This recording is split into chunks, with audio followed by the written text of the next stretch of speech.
I never thought having conversations with people in the medical field that I'd feel an affinity to them. I just thought I was going to be sitting back going, oh, look at all these very smart people that are very good at the things that I'm not very good at. They're brilliant at math, science, and biology, not my forte at all. And instead kind of felt, oh, there's a commonality here. And struggling with very similar kind of things. With being human. With being human, exactly. Yeah. And to be fair to my audience and my guests, I do think that we're a self-selected bunch. I think that the kind of person who would seek out coaching, that in and of itself says something about who they are. And certainly I'm choosing people at the moment that I know and have an affinity to, and because I know their stories, I know that there's something powerful in the story, but it's also a reflection of the things I value. I value relationship, I value vulnerability, I value people who are passionate about what they do. So it may not be a 100% accurate representation of the profession as a whole, but I do think it shows a side of the profession that is seldom seen. And that's what I was hoping to do with this podcast. That was my wish. Welcome. I'm Dr. Maria Christodoulou, and this is the Awakening Doctor podcast, a space where we discover the personal stories of those who work in the medical and health professions. Join me as I explore the hopes, the fears, the aspirations, and the real-life challenges of those who carry the title, responsibility, and privilege of being a doctor. In the room today is Amy Kaye, writer and narrative coach who is also producer and editor of the Awakening Doctor podcast. I'd really like for us to spend some time reflecting on the year and where we started and what we were hoping for when we began this journey, and to talk a little bit about how far we've come and what we've learned and what we're still learning and what we're hoping we might accomplish for next year. It feels like this is a good time of the year to just pause and reflect on all of those things. And I guess I'm curious to hear your side of the story too, in the sense of what did you think we were going to do when we started, and how has it been for you to be involved with this project? Well, maybe we should start with how the podcast came about. So how did the podcast come about? I was trying to remember last night when I met you, when I did the writing course with you, because that's how it began. I signed up for your Writing Scared course. And I remember signing up for that because I knew I wanted to write. I knew that I had stories I wanted to share. I'd had so many conversations with colleagues that felt to me like they revealed a different side of medicine. And I felt for a very long time that there's a book I need to write, but I wasn't able to write. And in fact, even just writing the copy for my website a year or two ago was an arduous task. And then we met on the course, which I think was really valuable for me. And by the time it was done, I knew that I wanted you to support me to keep writing. And then we did a couple of one-on-one sessions. And I actually distinctly remember sitting at my desk. We had a Zoom conversation, one of our sessions. And I said, I'm not writing. And you said, well, why don't you just do a podcast? And my first thought was, that would be a great idea. But, oh, God, another whole new learning curve. We're going to have to learn about podcasting and who's going to edit. And then you said, I can do all of that. And I was like, what? Because I had no idea what your background was. Around Write-On, which is therapeutic writing to help people tell their stories and express themselves. But my background is in documentary making for film and radio. And I did that quite a long time ago. I used to work in radio, I used to work in film. I've done a lot of different things, but it's always come back to storytelling for me. And it's always been about other people's stories, helping other people tell their stories. Right. So for me, you were telling me about all these people that you'd spoken to, and you've spoken to hundreds of people, if not thousands of people. And the fact that you'd archived all these sessions and you had all these details and you could remember so many things, and the fact that you weren't particularly enthusiastic about writing, and you were really not enjoying the writing process. And for me, it's, well, if you don't want to write, then you shouldn't write. I'm not going to push you to do something you don't want to do. You were telling me about all these people that you had spoken to, and it seemed like you really enjoyed speaking to people. So my thought, having studied documentary making, was, well, why don't you make a podcast? Not really thinking that I was going to be involved in any way. And then you were like, oh, but how am I going to do a podcast? And then I was like, well, I'll just do it. But not really thinking it was going to turn into anything. Because I think especially in Cape Town, people talk a lot of things, and they talk about, oh yeah, let's do a podcast, and let's meet for coffee, and let's do a project, and then it never turns into anything. So very flippantly said, like, oh, I'll produce and edit the podcast. Why not? Did you think it would be like my writing? It would just not happen? No, not at all. Not at all. It just sounded like such an interesting thing, and I'm always keen to hear people's stories. I mean, that's why I do the work that I do. I love hearing people's stories. I don't really love radio anymore because radio has changed so much. But I remember when I was studying in Dublin, I would always listen to BBC Radio and RTE, which is very much talk radio. And it was podcasting before it was podcasting. Right. You'd listen to these little documentaries and have insights into people's lives from around the world. And radio is the theatre of the mind. It's so visceral, and it's such an amazing format for storytelling because you take away the visual, you have to rely on a completely different way of storytelling. And I also didn't really think that you would say yes. I think I said it like, oh, I'll do it, and let's see where it goes. And here we are. And here we are. I think pretty soon after that we scheduled our first conversation. Well, and I discovered, Maria, that you really have your act together, and that, I didn't know you were, I mean, obviously you're professional and everything. We didn't know each other very well at that point, but you were like, right, so when are we doing the podcast, and when are the dates, and when are the thing, and then you'd organised everything, and I went, this is perfect, because the last thing I want to do is be running after somebody going, do you want to do the podcast? Who are you going to speak to? You already kind of started lining everything up. And that's great, because a lot of the time when people want to do creative things or start projects, then they suddenly become very apathetic or they get scared. Well, for me, I think there was an element of, there was something about the suggestion. Like, I'd never considered doing a podcast, but when you said it, it resonated, it made sense. Like, my work is so much about conversations and about creating spaces for people to share their stories.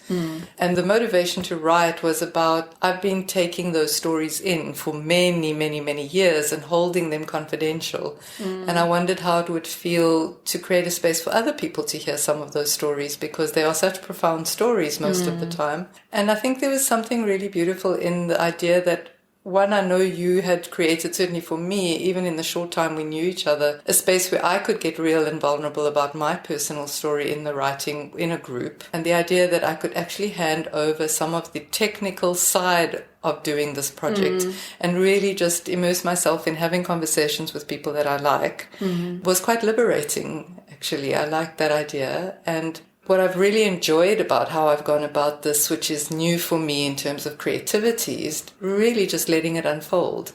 I don't always know in advance who I'm going to speak to, and like an email will arrive and I'll go, oh yeah, that's who I want on my podcast next. And I've just been so grateful that people have been so willing to share their stories, and some of our episodes people have got really vulnerable in the sharing. And each episode, I remember coming out of the first conversation we had with Rod.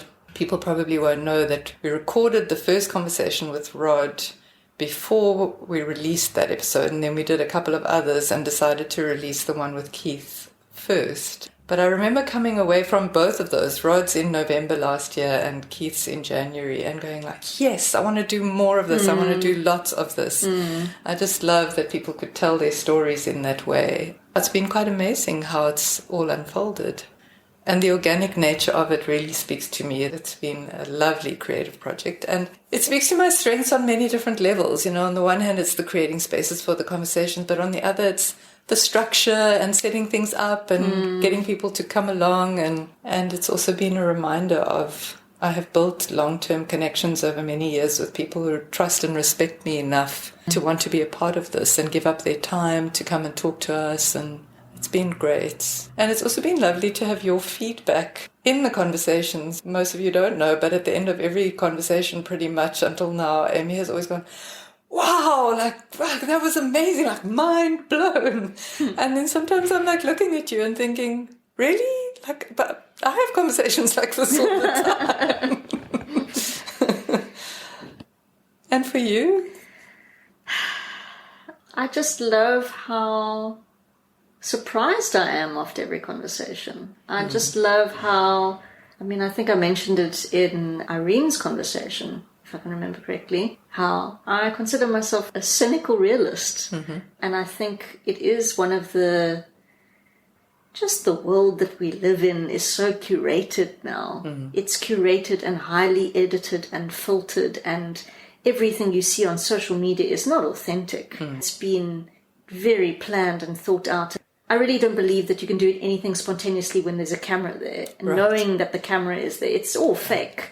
Well, firstly, the camera had to be set up. Exactly. The camera had to be set up for a spontaneous reaction. Yeah. And with reality TV and all of this, and now with everybody and their dog having a social media account, I think it's more difficult now to get people to open up and be authentic. And that's why I love the medium of the podcast specifically, because there is no camera. And I really believe, having done documentary films and done talk radio, there is a huge difference between when a camera is turned on somebody and when there is no camera in the room. People just express themselves very differently. And the minute the camera goes on, whether it's on your phone or whether it's a highly technical camera crew sitting there, the mask goes on.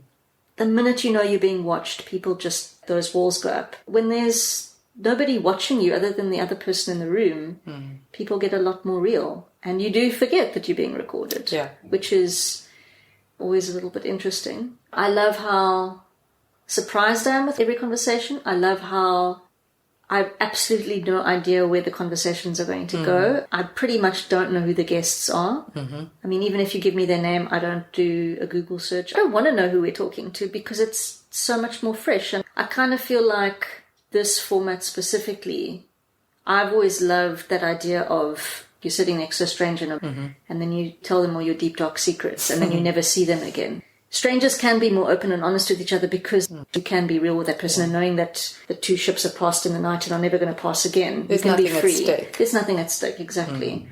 I love how I feel like we've grown through the process as well. I mean, I feel like even initially when we first started and you were like, well, if you want to add in your feedback or you want to say anything, like jump in whenever. I was like, no. I'm the producer and the editor. I'll be just the quiet one sitting there. Like, I'll just record everything. I'll do everything technical. And then it felt a bit strange that I wasn't saying anything because I had questions. Yeah. And we were having our conversations and it did feel a bit odd me just sitting there. Then I felt like the camera crew kind of, well, here I am, ready to record. It's been very interesting. And like you said, every time we do one, I'm like, oh, we've got to do more. We've got to do more. And then, even though the conversations are mind-blowing, the most mind-blowing thing is we'll record it beforehand and then I will edit it. And when we have a few of them stacked in a row, I will go back to podcasts from a few months previously. And then I listen to the podcast and I'm going, wait, we spoke about what? And we spoke about that. And I said that and you said that. There are moments and details that come through because if you listen to a podcast from an editing point of view, it's very different to just having a conversation. Right. Or, you know, when I'm recording, I'm listening in one way. And when I'm editing, I'm listening in a different way. And re-listening to those conversations and picking up on stuff that I didn't pick up on the day. Interesting. Having a conversation for the first time face to face, you're just trying to take in the information and you're trying to get your bearing. But when you're listening to it a second time, you're not in the conversation anymore. So you're accessing different levels. So that's also been fascinating. And would I have said something different with the insight now or whatever? So that's been pretty cool. So it's incredibly layered and it keeps kind of, like you said, it keeps unfolding, which I like. Yeah. I think the other thing that's been good for me is the really just letting go. You know, in the past, my perfectionism would have wanted to be involved in every detail. And one of the decisions I made consciously at the beginning was to hand over the recording and trust you to do your thing with it. And I also then listened to the final version and I can't remember what else we talked about that you've cut out. So it feels like you've done a really great job of summarizing without losing the essence of the conversations. I mean, some of our conversations were like 3 hours long and you've narrowed them down to maybe an hour, hour and a half. And I'm sometimes left wondering, like, what did we talk about for 3 hours? So that's also been really good for me, surrendering to this process and just let it happen organically. And I think then there's also been the excitement of people's response to the podcast. Yes.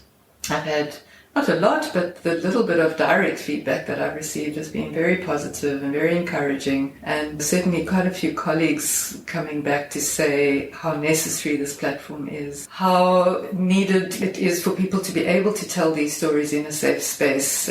And I think that's what I was feeling all along. So it's been really great that I've been able to create that for people. And I have to watch, I guess, the playful part of me that kind of knows a lot of interesting and eccentric and diverse people and wants to just make it all about the outliers, because I've often felt like an outlier. And then I see the struggle between that part of me and the other part that goes, even within mainstream medicine, there's a lot of really powerful and interesting stories to tell. I feel quite willing to let it have its own life, this podcast. That almost as though I'm just a conduit for these conversations to happen. We provide the structure and the space. I trust my instincts about who to invite, and then we see where it goes. And certainly until now, as you know, and anyone who's listened to the episodes will know, that the guests have all been people that I know and for the most part have coached, so I have a relationship with them. And I think there was certainly an initial thing of I can showcase my work, my coaching, and I can get people to talk about the benefit of coaching. But I also think that there's something about the kind of storytelling that becomes possible when there is a pre-existing relationship of trust and safety and rapport. And I do think that some of our guests have gone to really vulnerable places because they trust me. And that means a hell of a lot to me. It's been really powerful, actually. Something you touched on now, I just love that idea of letting the podcast have a life of its own. I just love the idea of any art form, but specifically storytelling, is not knowing where it's going to end up. And not knowing who's going to hear this podcast. We were actually looking at the statistics earlier and seeing that the podcast has been listened to in 26 countries around the world in only 7 episodes, which is not very long at all. And that our top 3 cities are, I think, Cape Town, Pretoria, and Los Angeles, which makes absolutely no sense. But hey, hello LA, whoever's listening. Thank you for listening. Yeah, thank you for listening, Los Angeles. It's wonderful. I love that idea of somebody is driving in their car or is doing the dishes or is wherever they are, is listening to this podcast and is somehow connecting or resonating or having that aha moment where they're going, wow, it's not just me. I thought I was the only one feeling these things. So to those of you who are listening, we would love to hear from you. We would love it if you contacted us via email or via social media. Let us know where you are listening from, what you've loved about these episodes, who stood out for you, what's resonated for you. We would really like to make that real connection. And who knows, maybe we'll speak to you at some point. If you are a awakening doctor somewhere in the world, we can set up a Zoom call in 2024 and who knows who we're going to speak to next. So please, if you're listening and you want to speak to us, we are very open to speaking to you. Absolutely. I find it so beautiful to have my mother in her small village in Cyprus eagerly awaiting for the next episode. For a while I thought maybe she'd be the only one who would listen. But the things that she's said about it and what she's learned from listening to these conversations. And my friend in Australia that I haven't seen for many years sends me a private message to say how touched she was by an episode or receiving a WhatsApp or an email. Or I think we never really know how we touch people's lives, what we do in the world. And again, for me, there's something also about the willingness to put yourself out there. And I thought long and hard about that, certainly after we started getting some feedback along the way. And as one does, when you put yourself out there, not everybody's going to like what you do, and people will have their criticisms and their comments. And, you know, for a time I was like, do I really want to do this? Do I really want to put myself out there? And then, yes, I do, actually. I've spent years gathering this kind of experience, and I feel like I have a voice and I have a platform, and I can still be behind the scenes because I'm telling the stories through other people's stories, but the stories are universal. They're not unique to one individual. I think you'll be telling more of your story in 2024. But maybe me too, who knows? But I think this has been a learning journey and trying to figure out how much of us comes in, and if people have questions or suggestions or anything like that, we are open to it. I would love this to be more kind of a conversation with both the listeners and the people that we're speaking to, our guests, not just whoever is in the room on the day. I think that's the whole idea, to awaken people, whether they are doctors or whether they are not doctors. We've already touched on it. I think we've done really well this year, Amy.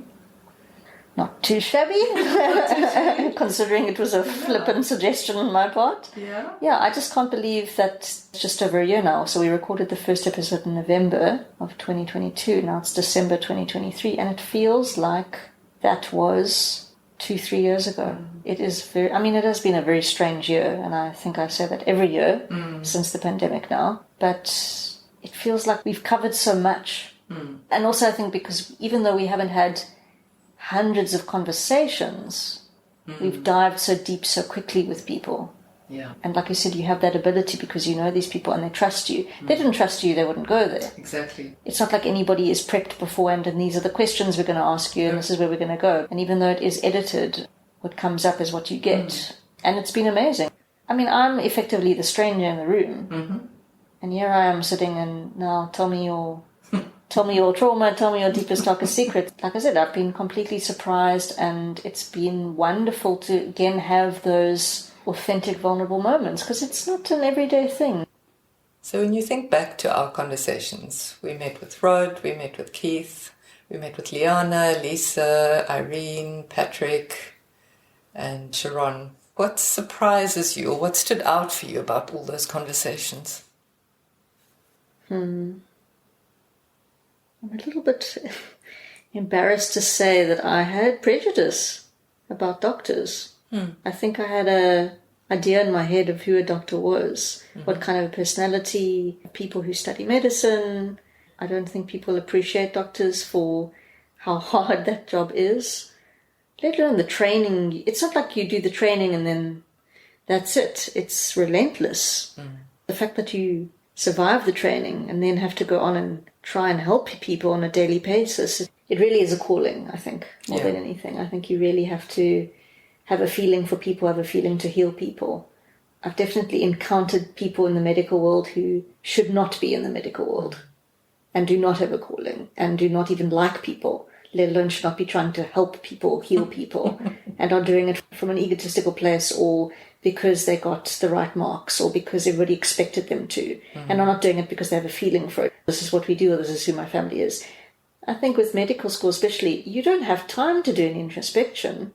You spend your whole life at school trying to get the top marks to get into the right university. And then you don't have time to take a gap year. You go straight into university because you know you've got 7 years to get through.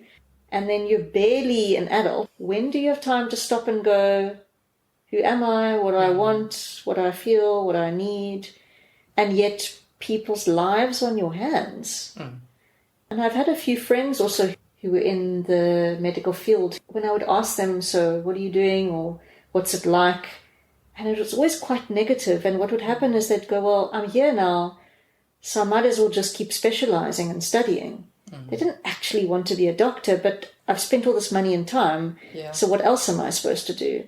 But you can see their heart's not in it, which is really sad because you want somebody who really loves and is passionate about what they're doing. So then when we have these conversations with people who love and are passionate about what they're doing, it's a reminder of, okay, these are the doctors that have awakened, that are self-aware, that know what their limits are, that know where their strengths and their weaknesses lie, as opposed to, well, this is the system and I'm just going to be a good employee or a good whatever. My perception has definitely changed. I feel a lot more empathy for anybody that works in medicine. I guess for me personally, I think we had a conversation about this where I realized I'm a healer. I haven't studied medicine, but I'm a healer and it's what I do. I heal through storytelling. I mean, I've always said my writing workshops and courses, it's writing therapy. And I've always been a little bit insecure about the fact that I'm not a doctor in writing therapy, so I can't call it that, but it's still therapeutic. And it's more based on life experience and intuition and research and years of studying this stuff. But I'm somebody who's never really felt connected to any sort of group or tribe. And yet, even though I've not been involved in medicine at all, other than going to a lot of medical experts because of my own stuff, I feel connected in that healing world. So whether you are a surgeon or whether you are a coach or whether you are a nurse or whether you are a doctor, it's all the same thing. It's all this feeling to help people, to heal people in whatever capacity you do that. So that was surprising. I never thought having conversations with people in the medical field that I'd feel an affinity to them. I just thought I was going to be sitting back going, oh, look at all these very smart people that are very good at the things that I'm not very good at. They're brilliant at math, science, and biology, not my forte at all. And instead kind of felt, oh, there's a commonality here. And struggling with very similar kind of things. With being human. With being human, exactly. Yeah.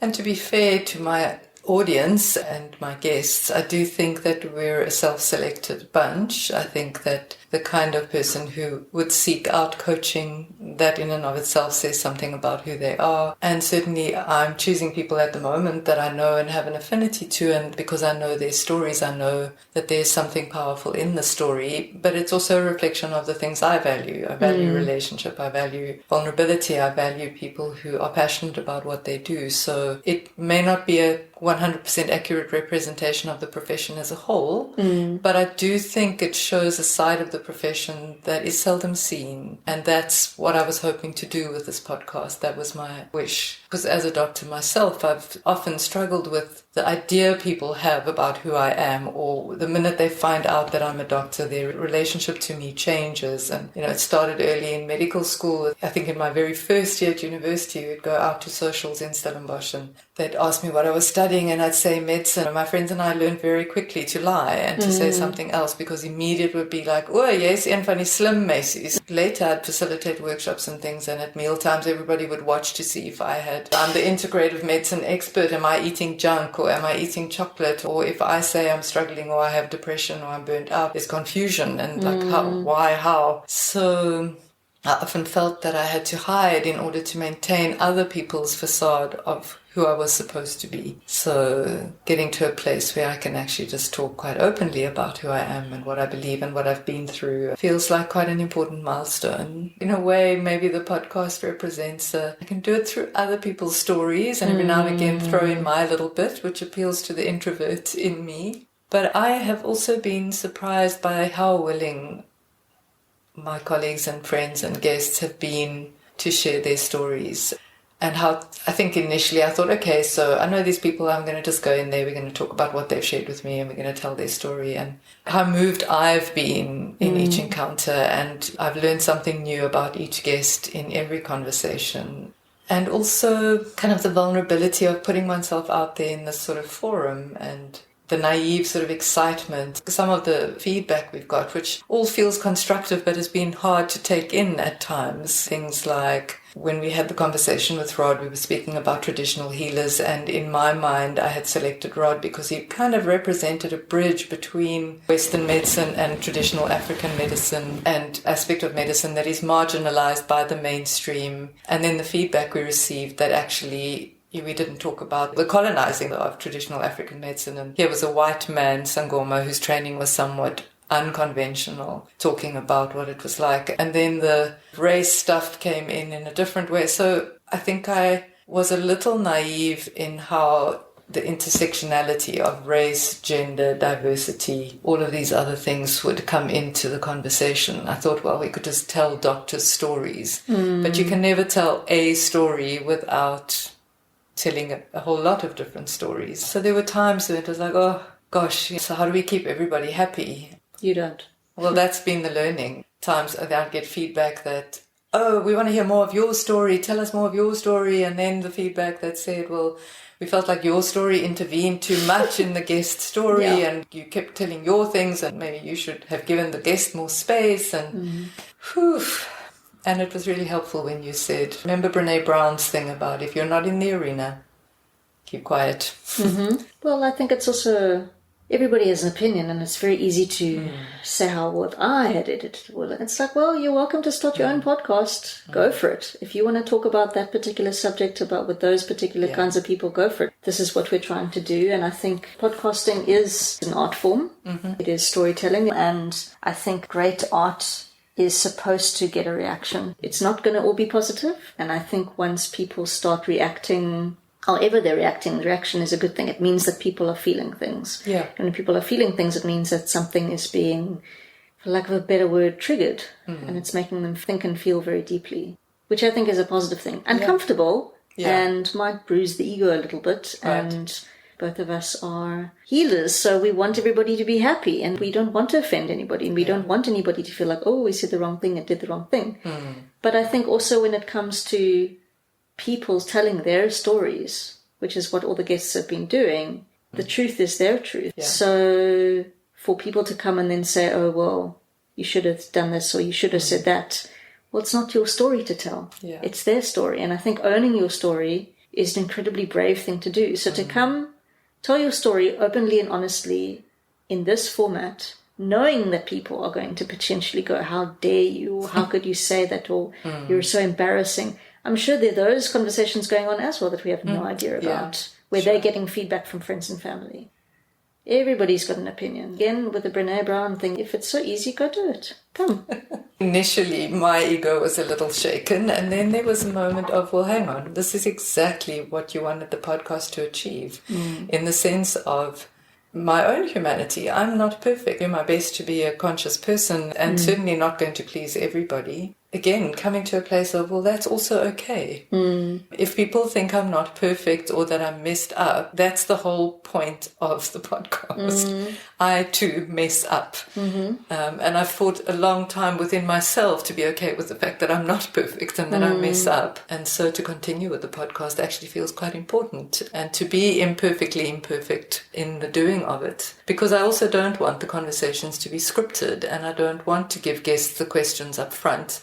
And sometimes after our conversations, I will go like, why did I say that in that moment? Or when I listen again, I'm thinking, God, why did you jump to that from there? Like, what made you ask that question after they said that? And I can't always tell you why. So I also have to trust that there's something happening in the room in the moment that's directing the flow of the conversation, and that what needs to be said needs to be said. And what's also been interesting is that even though we've allowed some of the conversations to go on quite long, there does come a point where it feels like it's done. Yes. Like what needed to be said has been said, and we can stop. There's always more that could be said, but we can stop there. On the whole, I'm really glad we've done this, and I'm quite excited about what the next year will bring. And much like you said, Amy, I really invite people to connect and let us know what you want more of and what it's been like for you to engage if you have been listening. We've made 7 podcasts so far, 8 if you count the one we had to scrap because of the audio quality. There are a lot of mistakes. It's very, very imperfect. In fact, we haven't even touched on all the dilemmas of getting the right space and the sound and the recording equipment and having to move locations because of noise and vacuum cleaners. What a journey. But at this stage, in my mind, we are aiming to get to podcast number 20. Yes. That's the first big milestone. Yes. And then let's see where it goes. So anybody that's listening to this that has a feeling to start their own podcast, what advice would you give them, Maria? Find an Amy. Find someone to help with the technical stuff, because I think a mistake I've made in the past when starting something new is feeling like I needed to learn all the different parts so that I could do it. And obviously collaboration is important, but there's been something quite organic in this collaboration that I've loved, and having someone take care of the bits that I don't know how to do has been great. It's kind of really freed me up to think about who I want to talk to and where I want to go with this, which has been lovely. It would be nice to have a sponsor of some sort or someone to cover the costs, because those are more than I anticipated. So that would be quite nice.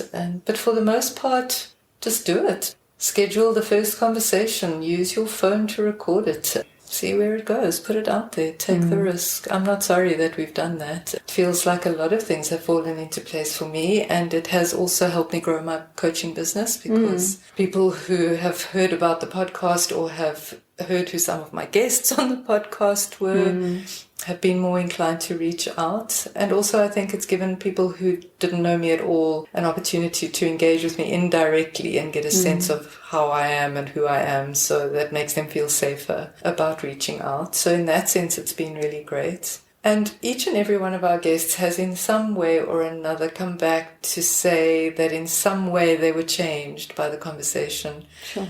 I'm not going to remember all the examples now, but if I think about Lisa going back and finishing a piece of art that she hadn't been able to finish for a couple of years, and Irene being inspired to do the same, Keith sharing his episode with so many of his colleagues that his episode has 500 and something downloads. And I've had feedback from others who would say things like, gosh, I've known Keith for 20 years and I learned things about him in this podcast that I didn't know. So in many ways, it feels like it's healing work. Yes. For me, for my guests, for you, and hopefully for our listeners. So if you're thinking of starting a podcast, reach out to Amy and go for it. What do you have to lose? A little bit of ego bruising here and there, but also lots of affirmation and hope. I think that's a word that's also been relevant to most of our conversations. I leave them feeling hopeful about humanity and about the people that we've talked to, what they are doing in the world. It makes me feel a little less cynical, actually. A little safer knowing that these people in the world doing the work that they're doing.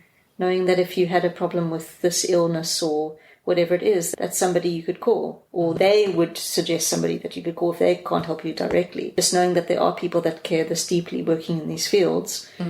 It's nice to know that they're out there doing their thing and that we could be a form of support to them in some way. I just love the ripple effect. You just don't know what's going to come of it, which is exciting. Is there anything you would do differently? Knowing what we know now, is there anything you would change? Ideally find a soundproof studio. Yeah. If anybody knows of one in Cape Town, a soundproof studio. Yes, because the podcast studios are not all soundproof. They're not. We've hired different studios and we have yet to find a soundproof studio that is podcast friendly. Find one space that we could permanently do this from. That would be amazing.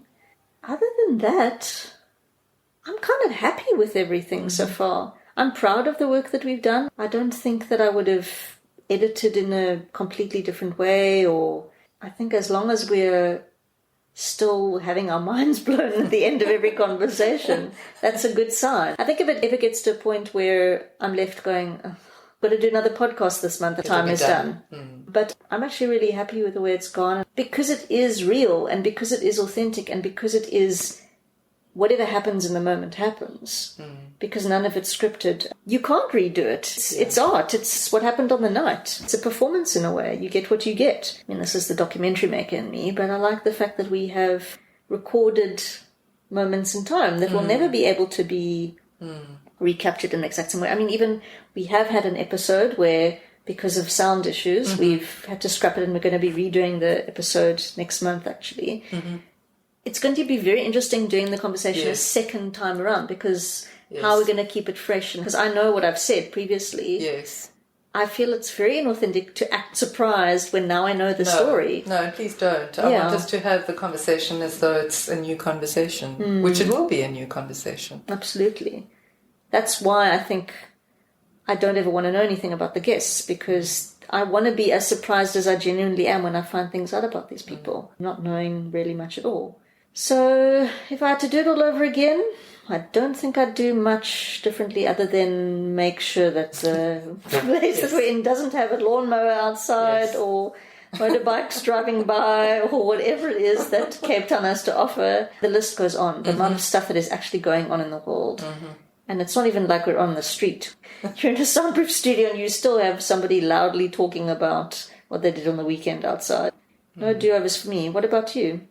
No, I'm also really happy. I think the sound issue has been a stress with each episode, kind of, will it be quiet, won't it? Even when we've spent money on podcast studios, and then, as you say, we can hear the people talking outside. From a purely, not business perspective, but if I look at the stats and then I look at what the average podcast is doing, they're certainly putting out a lot more episodes than we're doing. We could have done more, but I really like that we're only doing one a month. It feels spacious. It feels like I've got time to kind of really enjoy it, and it doesn't feel like it's this thing I have to do all the time. It feels like there's something leisurely about the pace. The only stress has been the audio.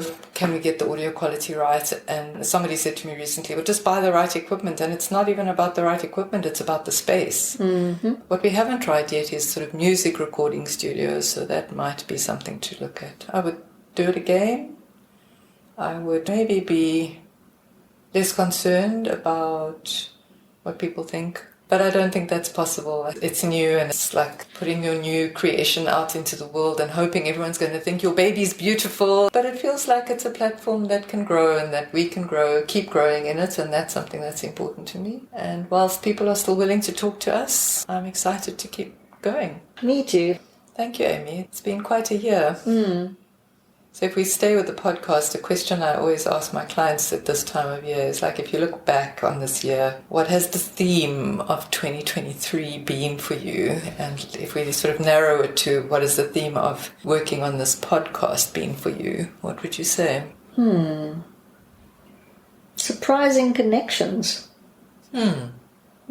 Making connections where I didn't think there would be connections. Right. That's it. I think I'll leave it at that. Okay. And you? The word that popped into my head when I asked you was discovery. Self-discovery and quite practical, technical discovery. But also I think I'm touched each time by the depth of the connections that I have with the people that we speak to. That's been really beautiful. So if a year from now we're sitting doing the same thing and I say, gosh, Amy, what was 2024 about? What do you want to say? Well, I'm so glad that we have a fully sponsored studio and we're being flown around the world to speak to medical experts on our private jet in business class. Okay, all right. Yeah. Rein it in. So 1 million downloads an episode. No, that's actually too much pressure to think of it. End of 2024. I hope that we've had more surprising, stimulating conversations. I'm looking forward to having my mind blown more. And the thing is, I don't even actually have any expectations. I haven't had any expectations. That's why it's been so mind-blowing. Okay, to be honest, when the cynic comes out, then the cynic part of me, before we have the conversation, I go, I'm sure this will be fine. And I'm sure this conversation will be fine. It's not going to be anything spectacular. It's just another person talking about their story. Okay. And then at the end of it, I was like, what? What was that? What? It's so incredible. And that was so good. And, I want more of that. So it's weird because a lot of other situations in my life I have really high standards and really high expectations, and I'm left incredibly disappointed. And this has been the total opposite. I mean, Maria can't know that many fascinating, interesting people. Come on, she's going to run out. There's going to come a point where you're going to talk to somebody and I'm going to go, it wasn't that great. So, I'm sure that day's going to come. Do you know lots of interesting people? I actually don't think it will. I mean, that's also not giving credit to people. People are also fascinating if you just ask them the right questions and you really listen. Exactly. That's what I love about this format. It's just you think you know someone and then you open a door that hasn't been opened, and then suddenly you're down the rabbit hole going, wow, I didn't know that about you. I had no idea. So, surprises, mind blown. Maybe we'll start getting messages from people in faraway lands. That could be very interesting. Maybe we'll have some more guests that you haven't actually coached or spoken to before. That would be great, because then you'll be as in the dark as I am, which could take a very different turn. I'll be honest. So I think that might be a good thing. Let's see what happens. What about you? At the end of 2024, what are you hoping for? I want to say that the foundations we've established this year, that we've really grounded those and been able to expand, that it's grown, that we've consistently been able to bring out an episode, that our audience has grown, that there is more interaction with our audience, that I'm still enjoying it as much as I was or am, that it still surprises me and that it still feels fresh and relevant. And that it still feels like it's all unfolding quite organically without having to force things. Obviously, there's been times where deadlines and getting the social media stuff ready and things like that. But for the most part, there's been a grace and an ease about how this has happened. So if this year's been about discovery, I'd like next year to be about expansion. Sounds good to me. Me too. I look forward to working with you. Me too, and thank you for the opportunity. Thank you for trusting me when I said, well, why don't you make a podcast? And I offered to do it, and you went, I think it was the next week that you said, okay, so when is this happening? We both kind of just dove into the deep end. Thank you for trusting me with the episodes and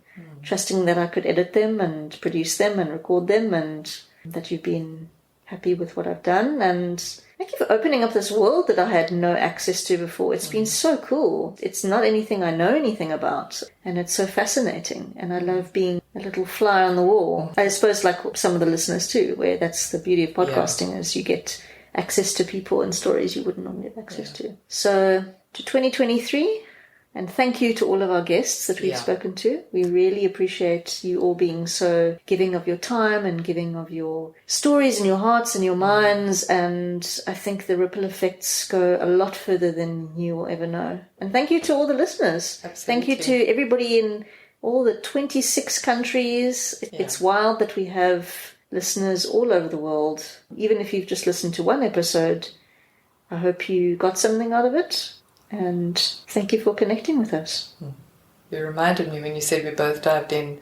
I remember my motivation kind of being, who's going to listen? We'll do one episode or two. We'll see how it goes. The first few episodes we'll maybe have one. My mother will listen. And then Keith shared his episode so broadly it has the most downloads. I think that's when it really sunk in that maybe the reach was going to be bigger than I thought. But then that was also exciting. So I'm glad that we didn't know that when we started. I am very grateful to our guests for the way they showed up and for telling their stories and for being willing to put themselves out there. And to all our listeners and to all those of you who have sent me WhatsApp messages, emails and Facebook Messenger messages. Really grateful, really touched by your feedback and really grateful that you're making time to listen. And all those people kind of scattered around the globe. The majority of our listeners are still in South Africa, but there are some countries that I don't even know where they are on the map and you guys have listened. And so I'm very touched by that, and it would be awesome to hear from you. So stay tuned and see where this journey takes us. Thank you, Amy. Thank you for suggesting this. Thank you for diving in with me, for your skillful editing, for your authentic presence in the conversations. I think it was after Lisa's conversation, I got quite a few messages from Lisa to say her friends who were listening in were like, Amy's awesome. We want to hear more about Amy because you were just sort of spontaneous in the moment with your reaction. I think it was to her story about treating a gangster. And it's been really great. It's been a real support to have you there. I think it's made it easier for me to be me in the space, that you've held the space in the way that you have. So I'm really grateful to you for that. Thank you. The Awakening Doctor podcast would not be anything without you. So thank you for taking the idea and running with it. And allowing so many people to tell their stories. It's very important. We need more of this, definitely. So thank you. Thank you too. Onwards and upwards. To 2024. Here we go. I'm Dr. Maria Christodoulou, and you've been listening to the Awakening Doctor podcast. If you enjoyed this conversation, please share it with your friends. Follow Awakening Doctor on Instagram, Facebook and Spotify, and go to Apple Podcasts to subscribe, rate and give us a good review. Thank you so much for listening.